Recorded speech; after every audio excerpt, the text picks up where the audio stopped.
Hello, welcome to Midlands Today with Joanne Malin and Nick Owen. The headlines tonight. Confidence rising. More than half the region's manufacturing businesses say they're planning new investments. Honestly, it's great news for the West Midlands because eventually jobs will come from it. We'll be finding out just how significant the figures are and whether the recovery is sustainable. Also tonight, scrapped plans for a new £27 million hospital look doomed due to a lack of cash. This weevil has been electronically tagged to help scientists save our strawberries. Join me later to find out more. No stabilisers required. The cycling stars of the future take to the racetrack. And there may be dark clouds looming for the bank holiday weekend, but that's only part of the story. Much more detail coming up for you later.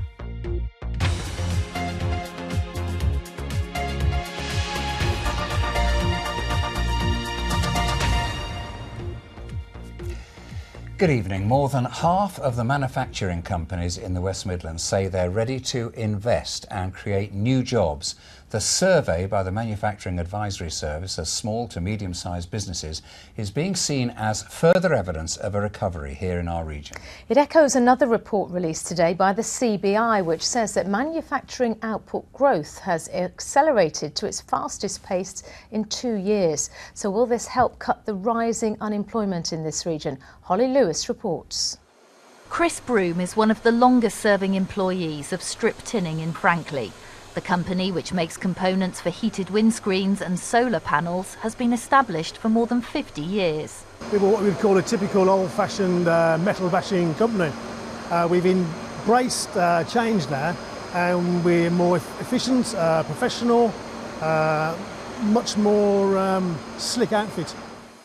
The firm is expanding, recruiting 10 new staff and opening an office in China. Managers say it's orders from the big car makers which are inspiring confidence.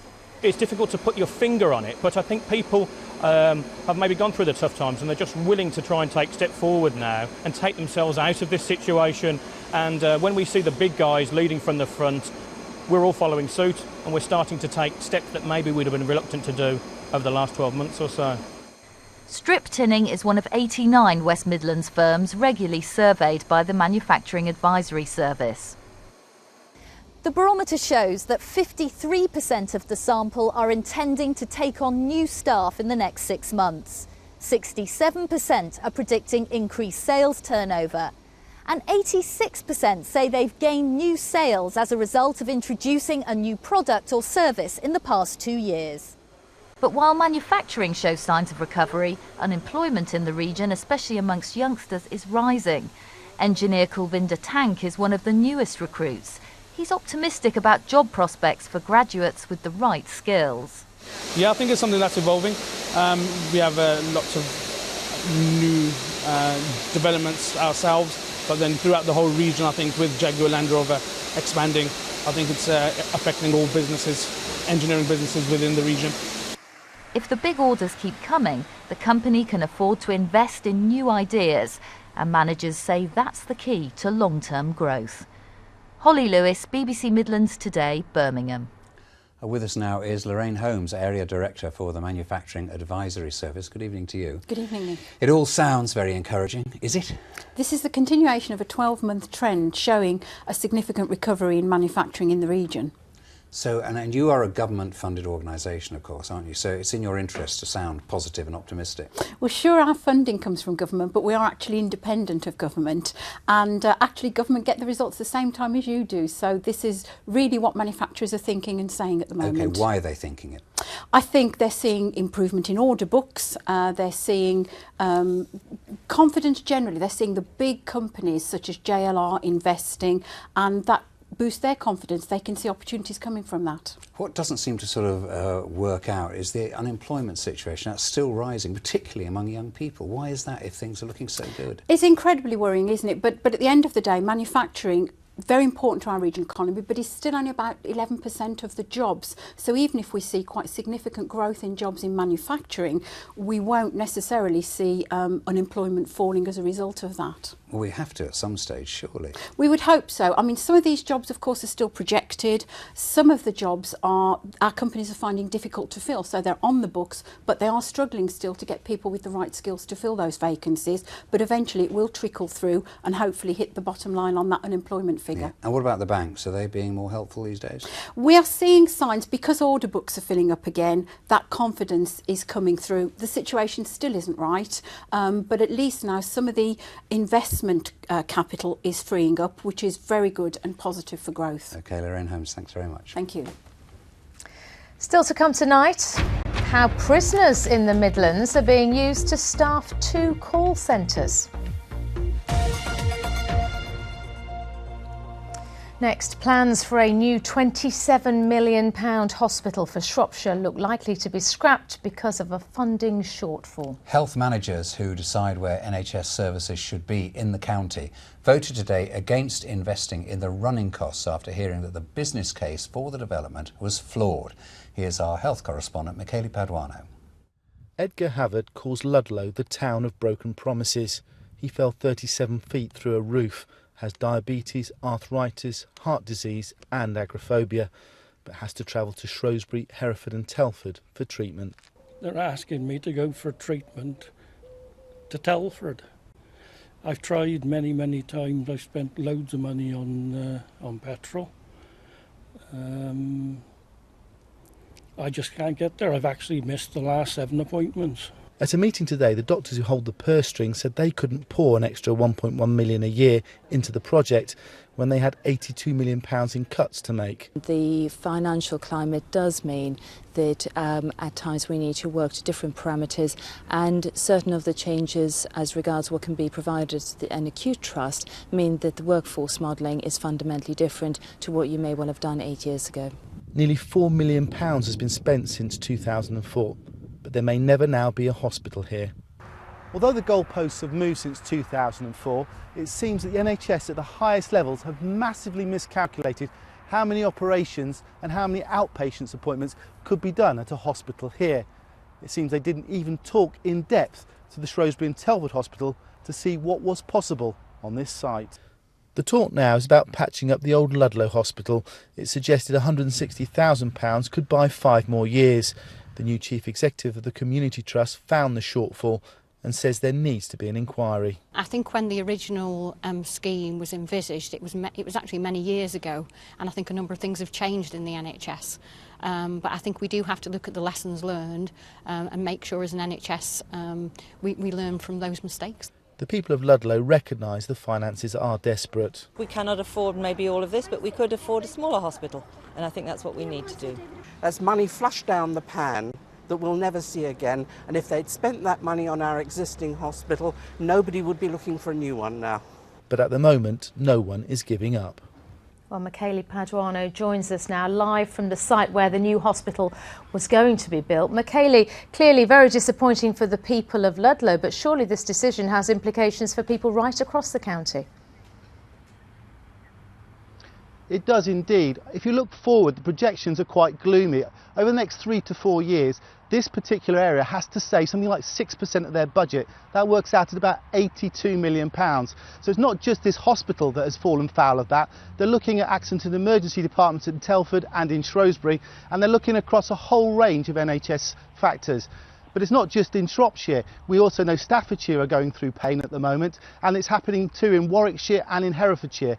Basically, times have changed, money is tight, and people are going to have to completely rethink the way that NHS services are given out. So what happens next now with these plans?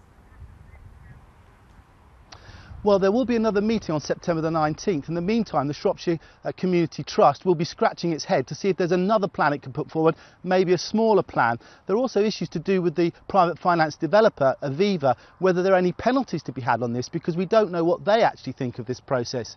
There's also a complaint locally that rural areas like this don't get their fair share of the cake, so there's going to be demands to government that they do actually get more money. But the reality is that over the next few years at least, the people of this very remote part of Shropshire aren't going to get the service that they were hoping for. Michele Paduano, thank you. A 21-year-old man has been arrested on suspicion of manslaughter after a man was killed when he was hit by a lorry in the Black Country. The 26-year-old died after being hit by an HGV on Thorns Road in Quarry Bank yesterday afternoon. Officers believe he'd been involved in an argument with another man at a nearby car wash moments before the collision.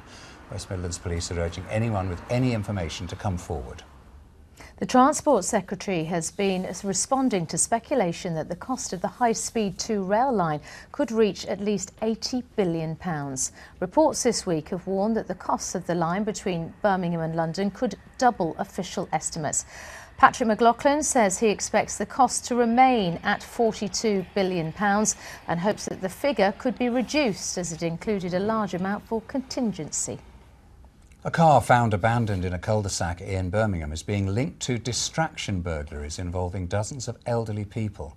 Police believe the Jaguar has been used by criminals who've stolen thousands of pounds from vulnerable pensioners in South Birmingham and the south of England.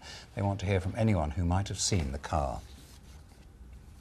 Inmates at 2 prisons in the Midlands are being employed to work in call centres for companies, including insurers. The scheme's being run at Oakwood Prison in Wolverhampton and at Drake Hall in Staffordshire, but one organisation's condemned it as a bad idea. Jeremy Cook reports. HM Prison, Drake Hall, a medium security facility, one of 2 prisons where inmates are being employed as call centre staff. Behind the high fences and razor wire, some of the women prisoners here and male offenders at Oakwood Prison in Wolverhampton make calls to the public and get paid £20 a week. It's described as market research for insurance companies, but the authorities insist prisoners have no access to phone numbers or full addresses. In a statement, the Ministry of Justice says, "We do not want prisoners sitting idle in their cells when they should be working towards their rehabilitation. We prepare offenders for work inside prison so they can get a job after release. This reduces the chances that they will reoffend in the future, meaning lower crime and fewer victims." For some, though, it all remains a bad idea. This is the kind of thing that teaches prisoners that work doesn't pay, and it's probably quite boring, and crime might pay better and is more exciting. Several employers say they can benefit by recruiting serving inmates to their modern workforce. When I go into prisons, I know exactly the sort of people I'm looking for, and I'm very selective. I only recruit those who have an amazing personality and have very specific offences. But it's the nature of the work being done here which means it's all a bit different. Making phone calls directly to the public is not the same as sewing mailbags or fixing sewing machines. Still, the authorities insist it's all about preparing inmates for life on the outside in the 21st century, and they say that public security is not being compromised. Jeremy Cook, BBC Midlands Today, Staffordshire. A leading kidney consultant at a Birmingham hospital is calling for a new practice to be introduced to help boost organ donation amongst ethnic minority groups. There are just over 4,000 transplants in the country per year. Figures show that only just over 4% of organ donors are from ethnic minorities. There are currently over 7,000 patients waiting for a transplant. Patients from ethnic minorities will wait on average a year longer for a transplant. Well, with us now is Dr. Adnan Sharif from the Queen Elizabeth Hospital, who said in the British Medical Journal that priority for a transplant should be given to patients who are already on the organ donor register. Good evening to you, Dr. Sharif. Why have you said that then? Well, there's a paradox between the number of people who are happy to donate organs and the number of people who will be happy to receive organs, which inevitably would be the entire population. And trying to bridge that divide, I think, is a crucial thing for us to do. Yeah, is it a bit of a losing battle in terms of numbers at the moment? It is, and we've got nearly just under 20 million people on the register. But I'm sure if you were to ask the majority of people, would you be happy to receive either an organ transplant or a stem cell transplant, the majority of people would say yes. So there's a large proportion of the population who are happy to receive, but not happy to donate. Yeah, but what you're saying is going to cause controversy, isn't it? Because of cultural and religious beliefs, I suppose. I accept it's controversial and there is a radical change, but just because it's radical, that doesn't necessarily make it wrong. I mean, I think a priority scheme is, in my eyes, the fairest system that we can possibly have. I think you have a number of people who've shown a commitment to organ donation, stem cell donation, and there should be some recognition for that in a system, and a priority scheme, I think, is that system. And just to explain it, it's essentially the biggest problem is with ethnic minorities, isn't it? I mean, it's a problem across all communities, but certainly we know that ethnic minorities are overrepresented on waiting lists for transplantation, and they are underrepresented as donors. So yes, there are specific religious, cultural, social issues for those communities which we're trying to address, but certainly this is a problem across all communities and the entire public. Yeah, and this idea of a priority list, as it were, that does happen in other countries, doesn't it? It does. So Israel, for example, has introduced a similar system, and the initial results are that there's been an upstroke in the number of donations, both while alive and dead, and importantly consent as well. And I think that's another important factor that we need to approach, family consent.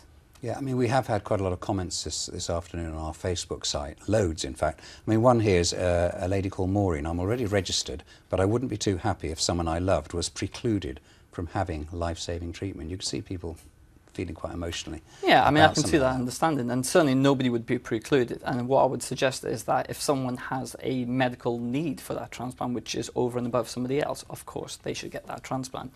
But in the context of, say, kidney transplantation, where you have two individuals, both with an equal medical need for that transplant, if there is no other difference between the two, other than one of them has, say, perhaps previously donated a kidney to a loved one 30 years ago, and somebody else who's not even on the register, I would say the fairness is to give it to the person who has donated an organ. OK, Dr. Street, thanks very much indeed. Thank you very much.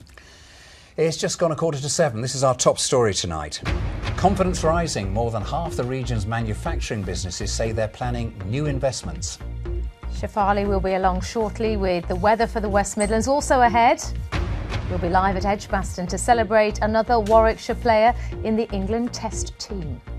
And meet the tiny tearaways taking to the racetrack.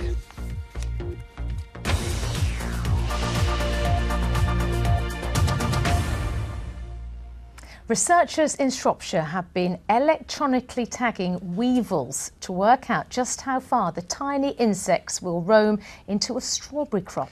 It's all part of a plan to help improve pest control and save growers millions of pounds a year in weevil damage. More now from our science correspondent, David Gregory Kumar. This vine weevil is probably about 1 centimetre in length, and glued to its back is a special tracker that allows researchers to observe its every move. I'd be lying to say we don't get a little bit attached to them. They're quite long-lived, so we can have them for up to a year. But no, each weevil has an individual number, so not only can we detect the movements of the weevils, we know each of the 40 weevils that we released in the crop, we know where they are on any given day. The scientists here at Harper Adams University in Shropshire have been tracking the weevils as they move through a greenhouse filled with strawberries. Every year, weevils cause £10 million worth of damage to our strawberry crop, and while the adults do eat the leaves, that's not the real problem. We're not so much interested in the leaves of the plant, but the larvae that feeding on the roots of the plant, that's much more of a problem in a crop such as strawberries. It reduces the yield of the plant and may actually kill the plant if the damage is severe enough. The main aim of this project then is to find a way to kill the adult weevils, but without using chemical insecticides. So at the University of Warwick, they're working on these little weevil houses that contain a naturally occurring fungus that will kill the weevil. And knowing how far they move, you can work out how many of these you need to control them and how cost effective this whole approach will be. Strawberry growers use plenty of natural pest control, so they aren't keen to use insecticides to try and control the adult weevils.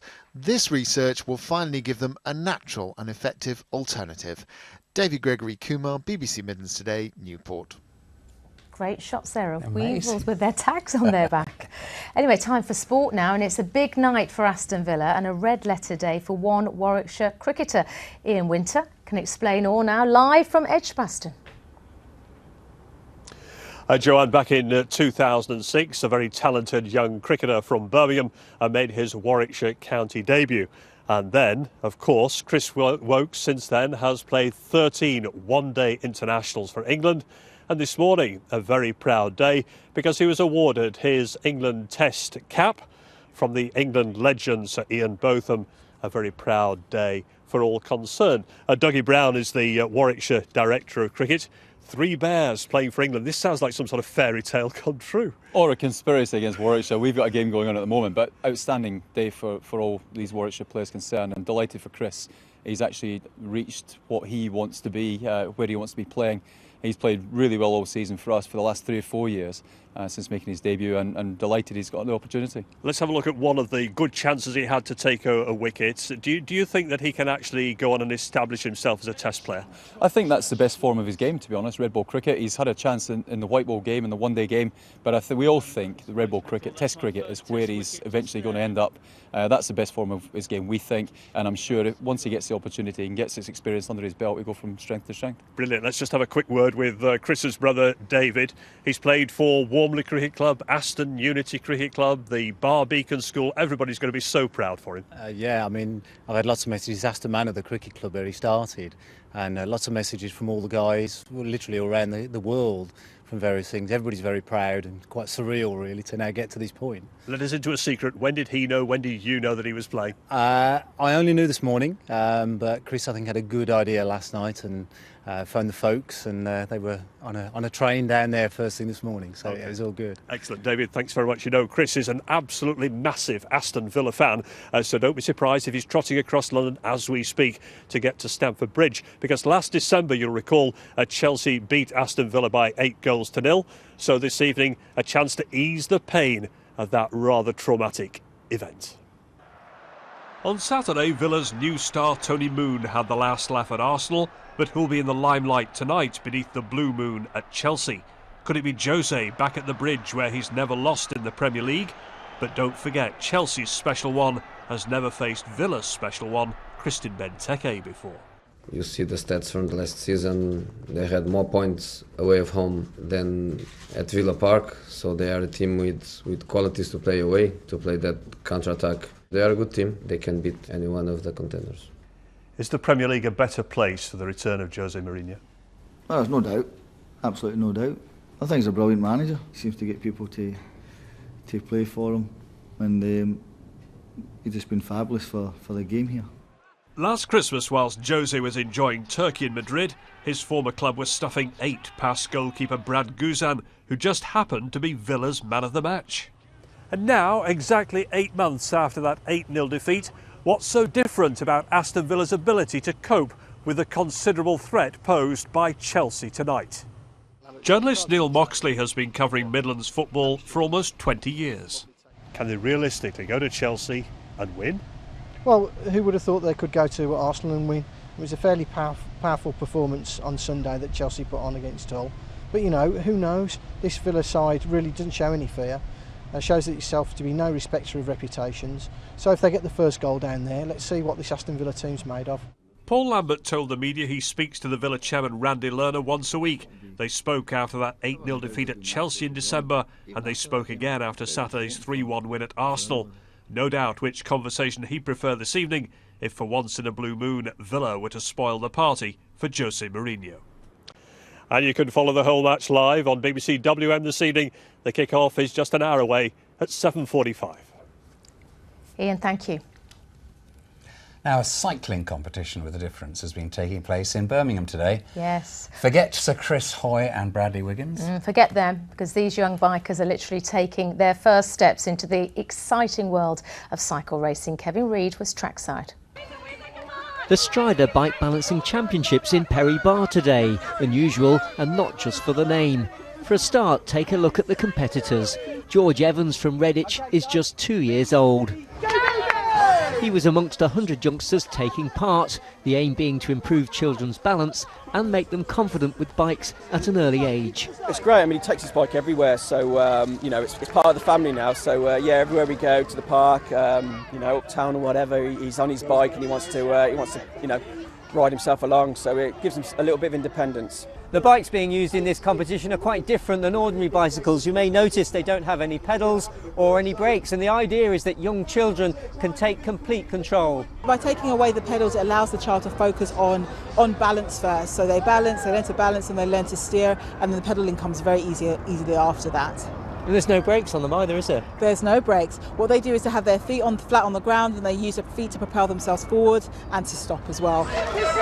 With the help of his sister Sophie, George came first in one race and third in 2 others. But everyone's a winner here as they all get medals. I was just in case we fell off, I could get in, so I'd make sure he didn't fall over, and I could then go and pick him up and see if he's all right. He's been practicing for ages and he's really good at it, so he's had a chance to show off what he's good at.